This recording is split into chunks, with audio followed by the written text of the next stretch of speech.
এতিয়া PCG সদস্য হিচাপে বুলি নকওঁ, মই অসমবাসীৰ এজন হিচাপে, অসমীয়া জাতিৰ এজন হিচাপে আমি বিচাৰোঁ যে এই শান্তি চুক্তিৰ জৰিয়তে অসমলৈ শান্তি ঘূৰি আহক। কিন্তু এই ক্ষেত্ৰত মই আৰু এটা কথা স্পষ্টভাৱে ক'ব বিচাৰোঁ অসমীয়া জাতিৰ এজন হিচাপে যে এই শান্তি চুক্তিত ইকনমিক পেকেজতকৈ অসমীয়া জাতিৰ স্বাৰ্থ সুৰক্ষিত হোৱাটো অসমীয়া জাতিয়ে বিচাৰে। কাৰণ ইমান হাজাৰ হাজাৰ শ্বহীদে ইয়াত প্ৰাণ ত্যাগ কৰি গ'ল। তেওঁলোকৰ এই তেজৰ সাৰ্থকতা তেতিয়াহে হ'ব যেতিয়া এই শান্তি চুক্তিত অসমীয়া জাতিৰ সুৰক্ষাৰ কথা লিপিবদ্ধ হৈ থাকিব।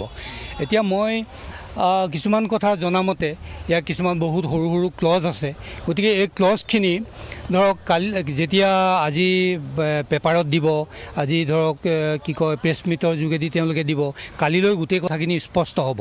আৰু তেতিয়াহে আমি পুংখানুপুংখভাৱে চাই এই গোটেই কথাখিনি আমি মানে কি কয় খাটাংকৈ আমি ক'ব পাৰিম যে এইখন চুক্তিয়ে অসমীয়া জাতিৰ সুৰক্ষা দিব পাৰিবনে নে নোৱাৰে। 29টাকৈ যেহেতু দাবী চনদ আছিল, এতিয়া সেই 29টা দাবী চনদৰ ভিতৰত কিমান দূৰ তেওঁলোকে কেন্দ্ৰীয় চৰকাৰে কাৰ্যকৰী কৰিছে বা কি মূলতঃ কি ক্লজ আপুনি কোৱাৰ দৰে তাত আছে।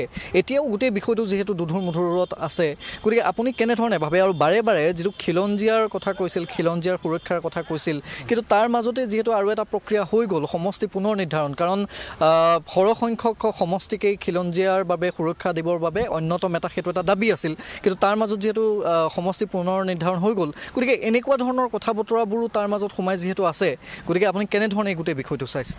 কথা এটা হ'ল কি, এইটো মই মানে স্পষ্টভাৱে ক'ব বিচাৰিছোঁ যে অলপ দিনৰ আগতে ইলেকশ্যন কমিশ্যনৰ দ্বাৰা যিটো ডিলিমিটেশ্যন হৈছিলে, মই তাৰ পুংখানুপুংখভাৱে চালি জাৰি চাইছিলোঁ। আৰু কোনোবাই যদি ভাবিছে যে ডিলিমিটেশ্যনৰ যোগেদি অসমীয়া জাতিৰ সুৰক্ষা দিব পাৰিম, এইটো কিন্তু এটা কি কয় সম্পূৰ্ণ কি কয় এইটো আশাহত কথা।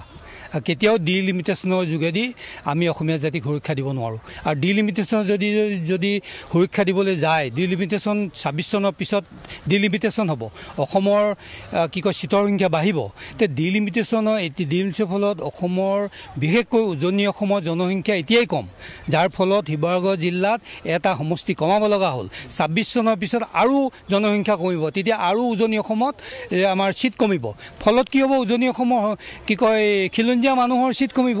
গতিকে এনেধৰণেৰে আমি কি কয় জাতিক আমি সুৰক্ষা দিব নোৱাৰোঁ। আমি ৰাজনৈতিকভাৱে আমি কি কয় যিকেইটা বিধানসভাৰ চিট, সেই চিটকেইটা ST আৰু SC যেনেকৈ পাইছে তেনেধৰণে অসমীয়া মানুহে বা অসমৰ খিলঞ্জীয়ে পাব বুলি তেতিয়া কিন্তু আমি নিশ্চিত হ'ব নোৱাৰোঁ। গতিকে খিলঞ্জীয়াৰ যিটো আসন সংৰক্ষণৰ সন্দৰ্ভত তেওঁলোকৰ যিটো দাবী আছিল, সেই দাবীটো পুনৰ বিবেচনা কৰাৰ কিছু থল এখন চুক্তিৰ জৰিয়তে বা কিবা ক্লজ থকাৰ সম্ভাৱনা আছে। এইখিনি কালিলৈ স্পষ্ট হ'ব গোটেই কথাখিনি।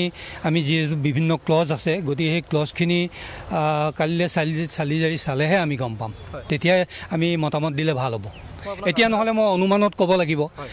মই আপোনাক আৰু এটা প্ৰসংগ সুধিব বিচাৰিছোঁ যে যি ঐতিহাসিক ৰংঘৰৰ পৰা এই গোটেই যাত্ৰাটো আৰম্ভ হৈছিল, তাৰ কিন্তু অন্যতম মূল মানুহজন আছিল পৰেশ বৰুৱা। এতিয়াও কিন্তু পৰেশ বৰুৱাৰ যিটো স্থিতি, সেই স্থিতিটো এটা পৃথক স্থিতি। এতিয়ালৈকে তেওঁ আলোচনাৰ মাজলৈ অহা নাই বা আহিব বিচৰা নাই।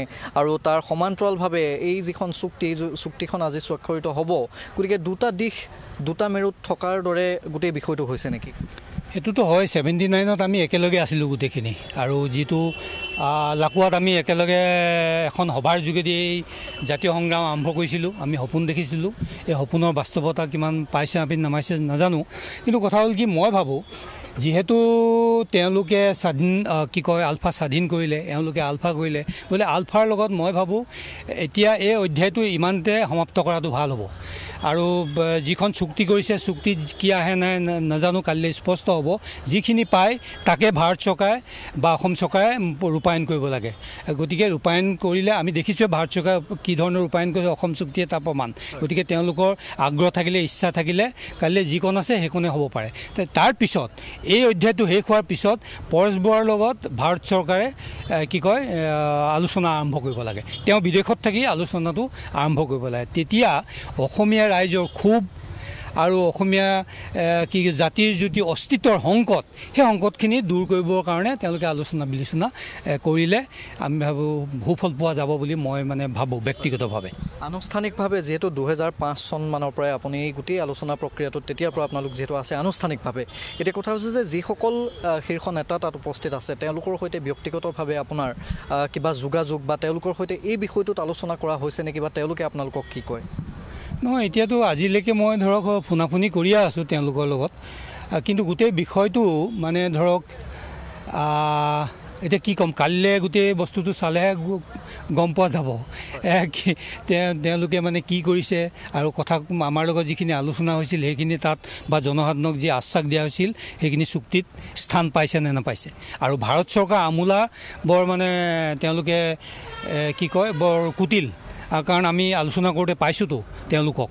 তেতিয়া আমি হালদাৰক তেখেতক পাইছিলোঁ, তেতিয়া ডেপুটি হেৰি আছিল IB ব্ৰাঞ্চৰ আছিল, ছিকিউৰিটি এডভাইজাৰ আছিল, জইণ্ট ছেক্ৰেটাৰী আছিল, হোম ছেক্ৰেটাৰী আছিল, তাৰপিছতে গৃহমন্ত্ৰী আছিল, প্ৰাইম মিনিষ্টাৰ মনমোহন সিং পৰ্যন্ত আছিল।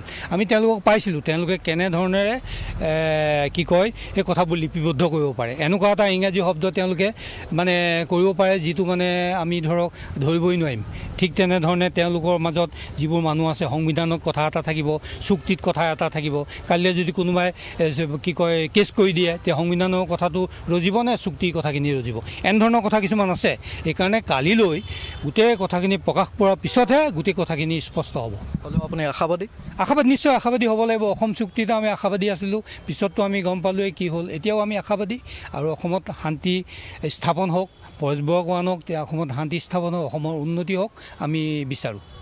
আপোনাক ধন্যবাদ জনাইছোঁ এইখিনি সময় দিয়াৰ বাবে। আৰু আজি সৰ্বত্ৰ পাপৰি এই কথাখিনি সকলোৱে কৈ আছে যে অসম চুক্তি এতিয়ালৈকে ৰূপায়ণ নহ'ল, তাৰপিছত এই যিখন ঐতিহাসিক চুক্তি এই চুক্তিখন কেনেধৰণে ৰূপায়ণ কৰা হ'ব আৰু এই চুক্তিখনত কি কি থাকিব, আৰু তেখেতে কোৱাৰ দৰেই তাত যিখিনি ক্লজ সেই ক্লজখিনি কেনেধৰণে থাকিব বা পৰৱৰ্তী সময়ত এইখিনি কাৰ্যকৰী কেনেধৰণে হ'ব, এই কথাবোৰ যিহেতু এতিয়ালৈকে তাত কি কি থাকিব, 29টা দাবী চনদৰ কোনকেইটা দাবী তাত তেওঁলোকে আলোচনাৰ ভিত্তিত তেওঁলোকে সেই যিকেইটা দাবী সেই দাবীকেইটা পূৰণ হৈছে নে নাই, এই গোটেই বিষয়বোৰ যিহেতু সন্ধিয়া 7 বজাত আলফা নেতৃত্বই যিহেতু এখন আয়োজন কৰিছে। আপোনাক ধন্যবাদ জ্ঞাপন কৰিছোঁ।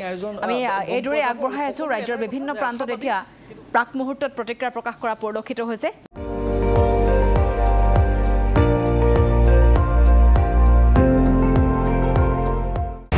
আপুনি চাই আছে ND24, সৰ্বশ্ৰেষ্ঠ নহয় সৰ্বোত্তমৰ দৌৰ।